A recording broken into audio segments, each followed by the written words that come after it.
Hey guys, we'll give a few minutes for people to join.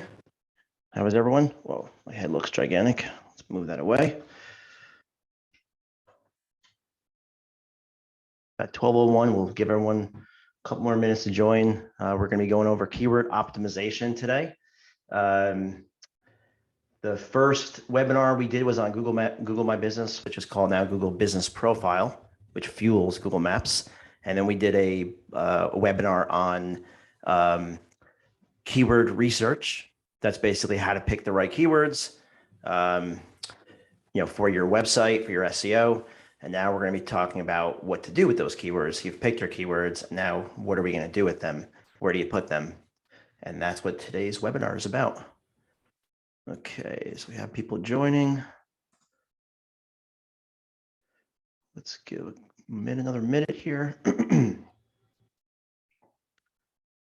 And what I've been doing is I've been uploading the past webinars to our YouTube channel. Wasn't previously using the YouTube channel, but now we are because we're doing these webinars. And so I'm going to show you a second where you can grab the past webinars if you have not watched them before. We do record them and we do upload them to YouTube. So, okay, let's get started. All right, so I've got my notes to the right here. I'm going to share my screen so you can see what Keely is doing in terms of the doc. So let me see here, share screen. There it is. Okay. Okay, perfect. Now you can see everyone can see Keely's screen. She'll be taking notes per the usual. If you're new to this, she takes notes as I talk. Yesterday was her birthday. She got her nails done, so she asked me to talk slower so she can keep up. I will do my best. All right. So like I said, today's webinar is about keyword research. Keyword optimization. Just some housekeeping here. In case you're not familiar with who we are, we run a business called Functional Medicine SEO. That's our email addresses right there. In case you want to reach out, functionalmedicineseo.com. We help natural healthcare practitioners with search engine optimization, Google advertising, and website design. And we have two things I wanted to highlight. Our free directory. If you go to the site, scroll down to the bottom, click on directory right there, and then you can submit your practice to here. It's free. Just click on add listing, and then you go down that rabbit hole. Okay, it's a free listing in this directory. It just gives you a backlink to your site, gives you a little more visibility, and it's 100% free. We have a couple hundred practitioners in this directory at this point. That's the first thing. The second thing is we offer strategy sessions that are free. Basically give us a little bit of information about what you're doing, what you're looking for, and then we'll give you, we'll set up a call. It's 95% sales pitch, 5% value. So that's, we're just kidding. It's all value. And so just give us a little bit of information, and then we'll set up a call with you. Okay. Let's see. Let's go into, I mentioned the videos, past videos. If you go to our YouTube channel and you click on playlist, you see the last, we've done two so far. This is our third webinar. You go to playlists and then click on that and you can watch the first two videos at your leisure. You can just honestly just email Keely or me. There's our email addresses if you want the link. If you can't find it, if you type in Functional Medicine SEO YouTube, you'll find it. But in case you have trouble, that's how you reach us. All right, that's all I wanted to mention. Oh, actually, no, one more thing. Q&A. If you have any questions, assuming that they're easy questions, please put them in the Q&A at the bottom. At the bottom of the screen, you'll see a Q&A thing. We usually say about 5 minutes or so. Thanks, Kelly. We usually say about 5 minutes or 10 minutes for questions and answers for Q&A. So just pop yours in there. Like I said, assuming it's an easy question. All right, let's go into this now. That's everything I wanted to that's everything I wanted to cover. All right, so today's webinar topic is about keyword optimization. Basically, you have the keywords that you've chosen, and then where do you put them on your site? Okay, that's the next step. And so there are really 4 main areas where the keywords go in. And this is going to sound sort of technical, but just let it sink in. You can rewatch this, ask us questions, but I'm going to make it as non-technical as possible. You've got Basically, you have tags on your site, okay, and they go in 4 of those tags. The keywords go in 4 of those tags: the title tag, the description tag, okay, the image tag, which is usually called alt tag, and then the body tag, which is just the content of your site. And I'm going to show you what that looks like. So title tag, description tag, image tag, which is alt tag, and then the body tag, which is actually your content. If you're using WordPress, there's a plugin called Yoast that lets you configure all this usually very easily. There's usually like an SEO section. Well, okay, let me take a step back. With Yoast, you install the Yoast plugin, and then they give you the functionality to do these things, to edit these things. If you're using like Wix or Weebly, or there's so many now, Webflow, SEO, it's so important that they all have some sort of integration where if you go, there's usually like an SEO section, and then you'll see the option to edit these on a per page basis. If you run into any issues, just let us know. But most of you listening are probably on WordPress. Maybe you're on Squarespace, but all those major builders have the ability to do this. So if you have any questions, just run it by us. All right. Oh, one thing I want to mention is there is a keyword tag. You'll notice I don't bother with that anymore. I don't think many people do. You would think logically that would make sense to use the keyword tag.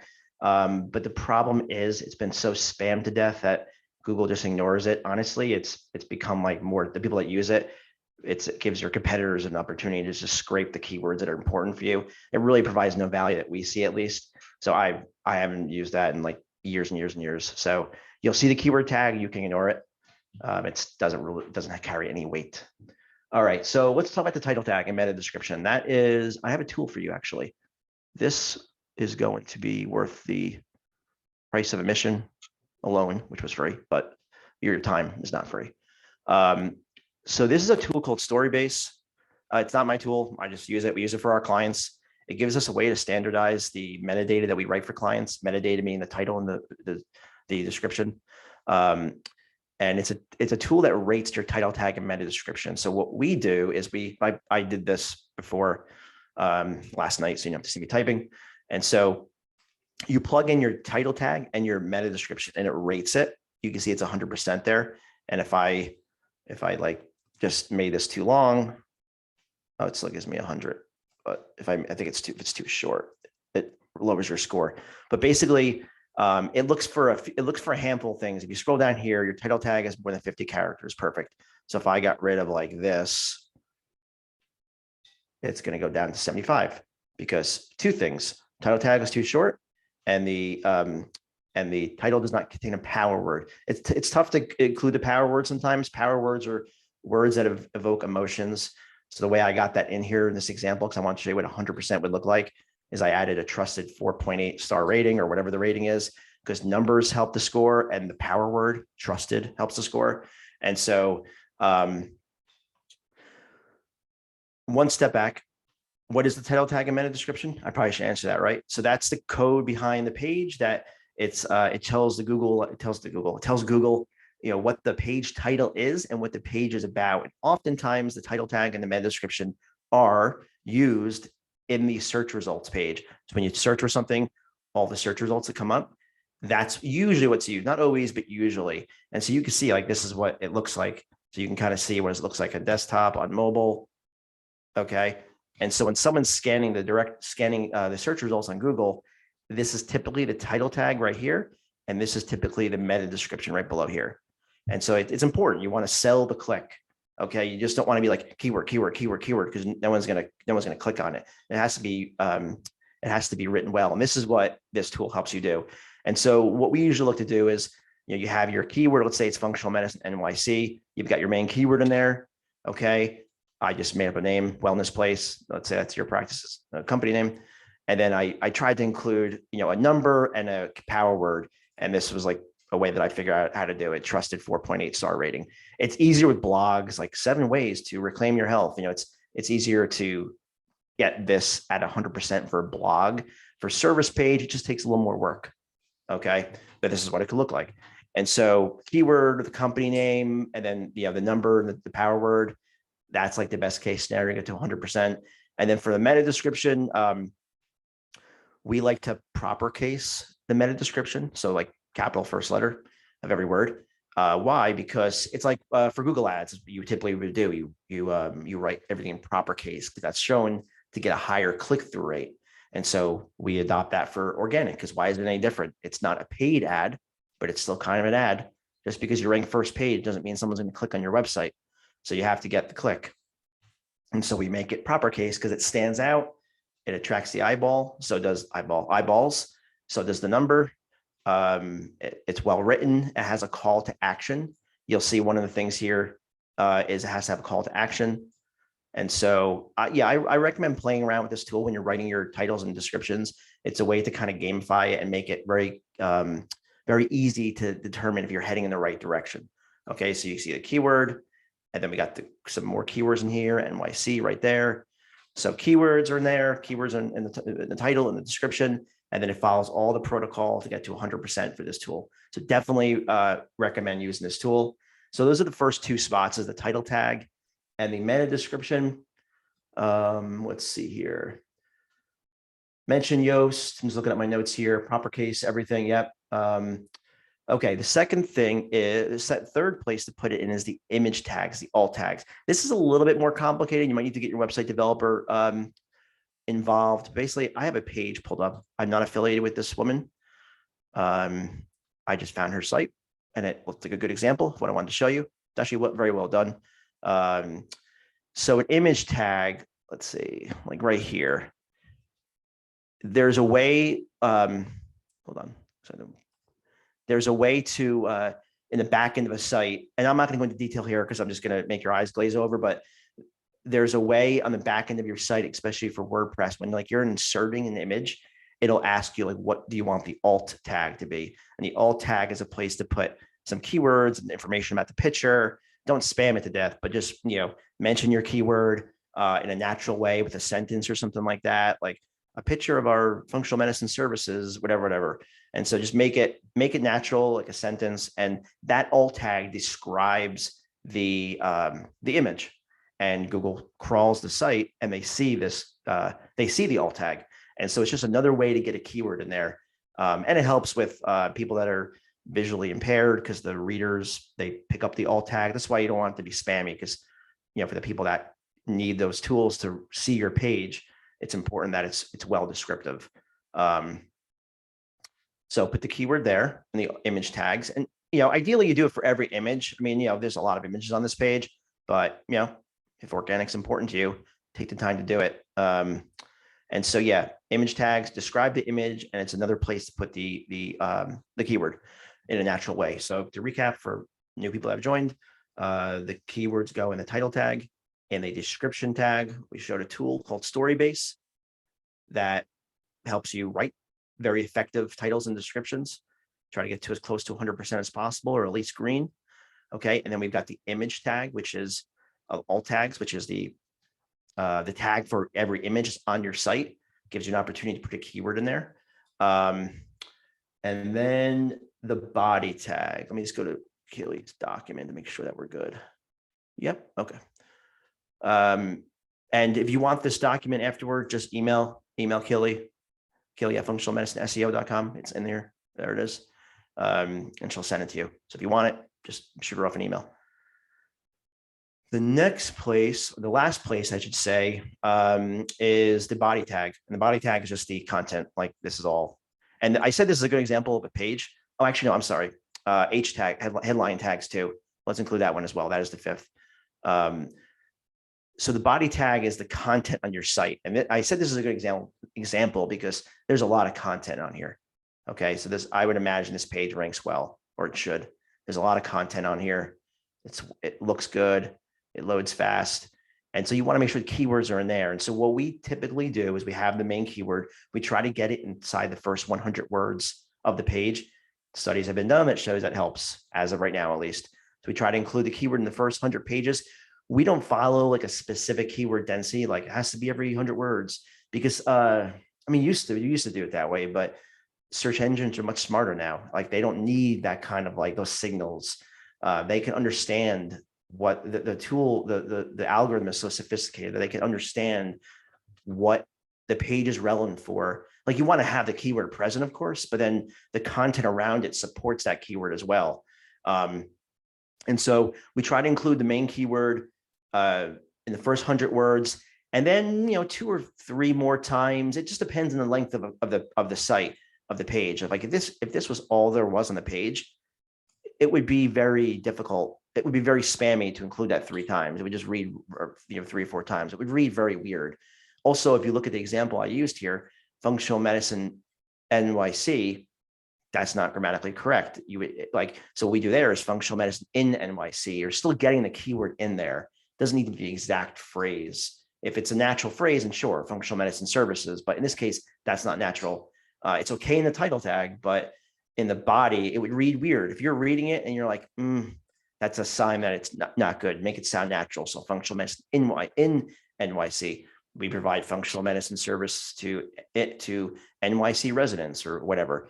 And so depending on the size of the content, if it's a bigger page like this is, you just have more wiggle room. There's more opportunities to include the keyword. And then also in the body of the page, you want to include the LSI words. If you don't know what I'm talking about, those are the secondary keywords. Watch the previous video of the webinar where we talked about keyword research. And that basically just to give you a quick 2-second recap, you have your main keyword and then you have your secondary keywords. The secondary keywords are related to the main keyword and it helps you rank for the main keyword. Why? Because Google associates those 2 keywords and if they crawl the page and they see your main keyword and then they see the supporting secondary keywords like functional medicine, secondary keywords might be like health, doctor, for some reason, Apple came to mind. I don't know why, but Apple. But I gave you a way to find those good secondary keywords. Google basically tells you what they think should be the secondary keywords. And if you watch that video, you will see the trick. And so the secondary keywords go in the body. And so everything we've been talking about up to this point, title tag, meta description, the image tag, those are mainly the main keywords. And the body is where the secondary keywords go in. I mean, you could fit the secondary keywords in the alt tag as well, if it's a natural sentence, but it's mainly in the body tag. Okay, and the last thing is the headline tag. So these are headlines. I thought this was, but for some reason it's not. I don't think this was. I thought this would be like the H1 tag, but here's the site does scroll weird for me. So this is the headline tag right here. And you can see she has a keyword in there, functional medicine. The headlines are very sensitive because it's a very big part of the site. Okay. So you just be more conservative with the headlines. If you go too keyword optimized, it looks funny and it could turn off visitors, and not everything's about SEO. You need to strike that balance. It is art. And so if my keyword was functional medicine NYC, I would be okay with this because at least we're getting functional medicine in there, and then NYC will be all throughout here and the address and all that stuff. So that would be good enough for me. There might be a way to get it in like, how functional medicine works for our NYC patients, but I don't know. That kind of feels funny to me. But if I was looking to squeeze a little more SEO out of it, and I was on the top of page 2, and I wanted to see if that would help, I might try it.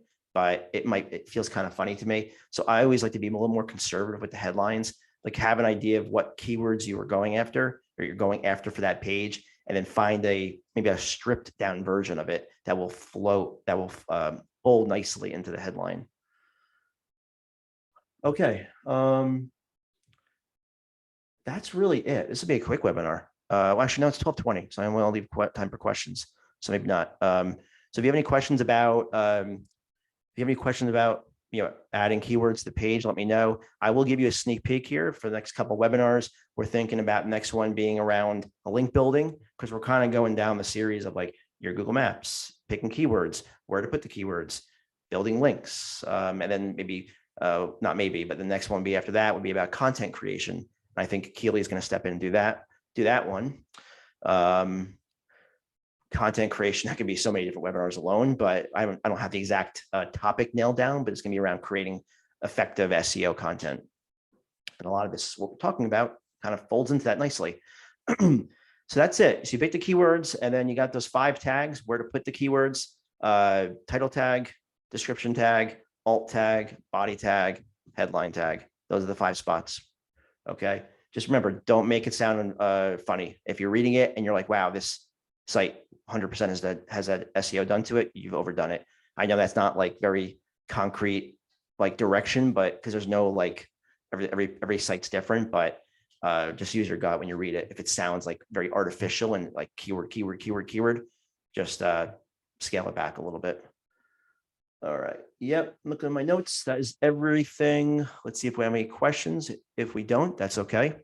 We'll just wrap it up. Let's see. Let me see here. No questions yet. We'll give it 1 more minute. If you have any questions, even if it's related to the past couple webinars, that's fine.